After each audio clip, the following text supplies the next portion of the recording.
سیده محمدجانова با کلین قرقیزتبار خود طرز تهیه آش را یاد می‌دهد. خانم محمدجانова ساده ازبکستان است ولی نصف عمر خود را در قرقیزستان سپری کرده است.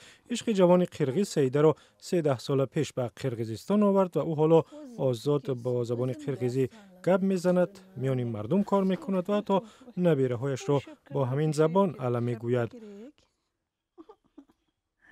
علی بابا مله علی علی علی علی بالا مالده ارسین بالا مالده ارسین بالا مالده.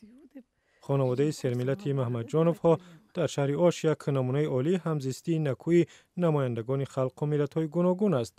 برای شهر آش که همگی 5 سال قبل یک چند ماجراهای خونین قومی را از سر گذراند، عائله عبارت از ملت‌های گوناگون محمدجانوف ها نمونه عبرت است.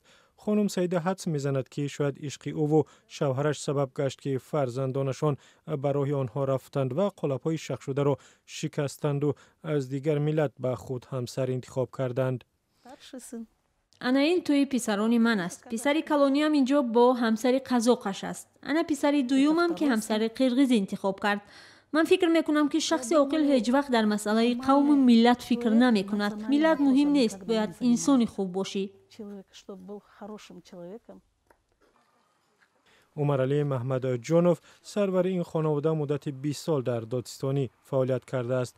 حالا او با همسرش همکار است و هر دو در شهر آش قرقیزستان به حیث وکیل دفاع کار میکنند.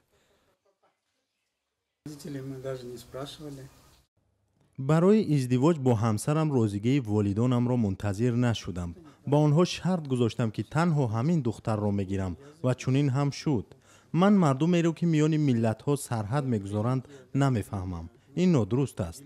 همه ما انسانیم، یک دین داریم، زبانهایمان هم مانند است. چیزی برای تقسیم کردن هم نداریم. در خانه این عائله سرملت ارمغان‌ها از کشورهای گوناگون دیده می شود. سیده محمدجانووا میگوید در کتابخانه آنها بجز از کتاب‌های قرقیزی و ازبکی همچنین روسی هم هست، زیرا آنها با این سه زبان صحبت میکنند. برای گرامی داشتن فرهنگ ملی این صاحبخانه زن برای نبیرش گهواره نیز خریداری کرده است، هرچند به گفته او نسل امروزه بیشتر به غرب تقلید میکند. ظاهراً امروز مردم شهر آش تلاش دارند از مناقشه مردم قرقیز و ازبک یاد نکنند و یک دلانه زندگی کنند. این تیم که یگانه تلویزیون محلی به خاطر تشویق دوستی به پخش برنامه‌ها با زبان ازبکی و قرقیزی آغاز کرده است. مدینه آخونова راوی قرقیزتبار است که در این تلویزیون با زبان ازبکی برنامه خبر دارد. او 2 سال است که در اینجا کار میکند. امروزها میان جوانان دیگر ماجراهای ملی مشاهده نمی شود. برای ما مهم نیست که شخص از کدام ملت است. به ما تنها دوستی و صلح لازم است. شهر آش بعد از بیشکک دومین بزرگترین شهر قرقیزستان است که نزدیک به 1 میلیون اهالی دارد.